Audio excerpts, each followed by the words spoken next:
Assalamualaikum warahmatullahi wabarakatuh. Saya Amelia Ulfa, calon guru penggerak angkatan 10 dari SMA Negeri 11 Pandeglang, Provinsi Banten.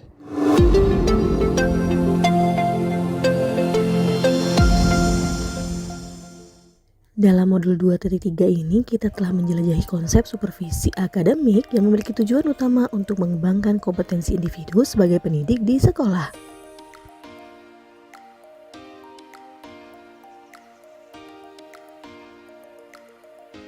Pendekatan yang digunakan adalah coaching, yang merupakan sebuah dialog antara seorang coach dan coachee yang terjadi secara emansipatif dalam sebuah ruang penjumpaan yang penuh kasih dan persaudaraan. Coaching menggunakan paradigma berpikir coaching yang terdiri dari fokus pada coachee, bersikap terbuka dan ingin tahu, memiliki kesadaran diri yang kuat, serta mampu melihat peluang baru dan masa depan. Dengan prinsip coaching yaitu kemitraan, di mana tidak ada yang lebih tinggi maupun lebih rendah. Di sini coachee adalah sumber belajar bagi dirinya sendiri.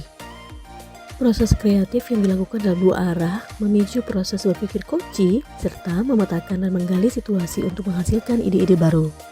Prinsip coaching selanjutnya yaitu memaksimalkan potensi.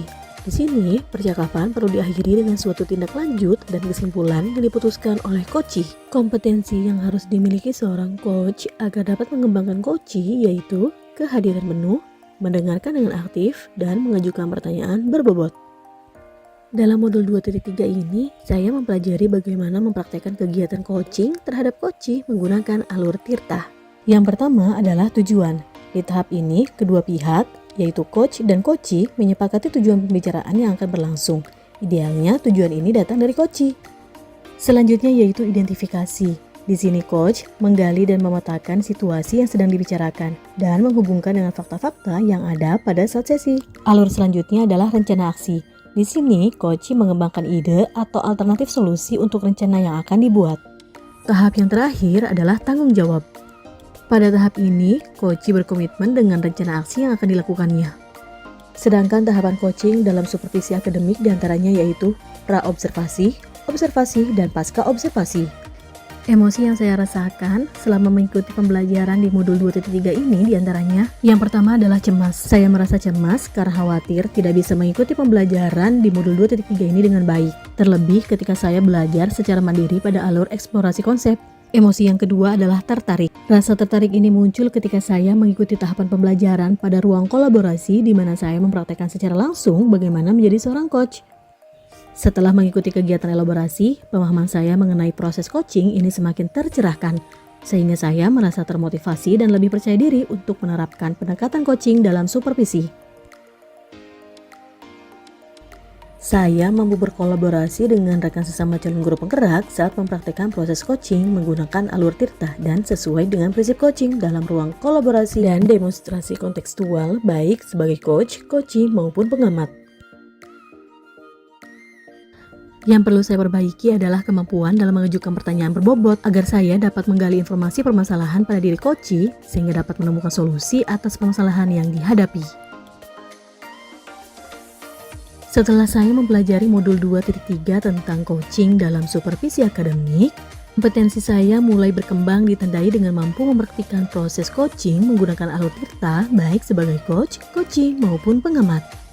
Saat saya mempraktikkan proses coaching, saya harus mampu mengendalikan diri dari asumsi-asumsi pribadi dan rasa emosi, sehingga muncul kematangan berpikir dan bertindak agar sesuai dengan prinsip coaching, yaitu kemitraan, proses kreatif, dan memaksimalkan potensi.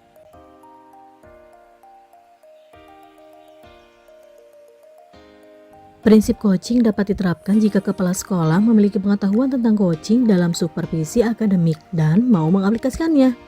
Kegiatan supervisi tidak hanya bertujuan sebagai bagian penilaian guru saja, namun supervisi harus dijadikan sebagai cara untuk meningkatkan kompetensi akademik guru, sehingga tidak hanya melakukan observasi kelas saja, tapi harus ada percakapan pra-observasi dan pasca-observasi. Dalam percakapan pra-observasi, kepala sekolah harus mendiskusikan perencanaan yang akan dilakukan oleh guru.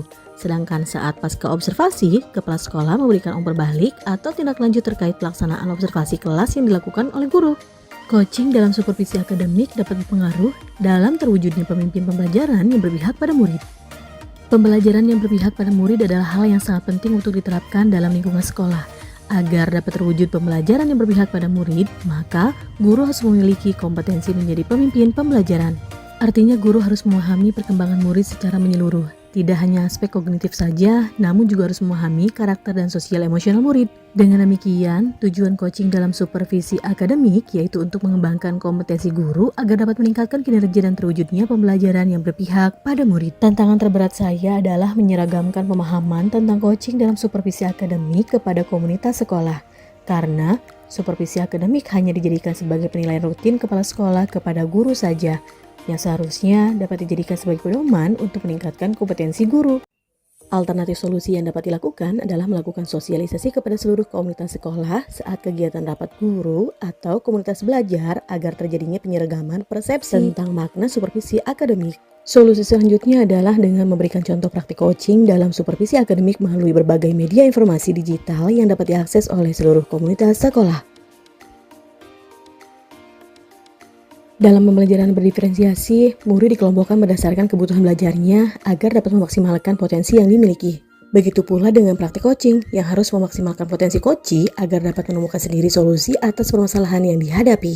Sedangkan dalam pembelajaran sosial emosional terdapat teknik stop dan mindfulness yang dilakukan untuk dapat membuat suasana menjadi lebih kondusif. Saat melakukan coaching pun, seorang coach harus menerapkan teknik tersebut agar dapat fokus dan terwujud kehadiran penuh saat melakukan proses coaching. Saya pernah disupervisi oleh kepala sekolah dan pengawas sekolah, namun kegiatan supervisi tersebut hanyalah sebatas menjalankan kewajiban saja, tanpa mengetahui makna supervisi yang sebenarnya.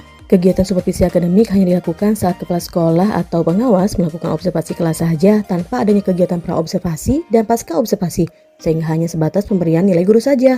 Kedepannya, kegiatan supervisi ini harus dijadikan salah satu bagian dalam peningkatan kompetensi guru dalam bidang akademik dengan menggunakan prinsip coaching, yaitu kemitraan, proses kreatif, dan memaksimalkan potensi.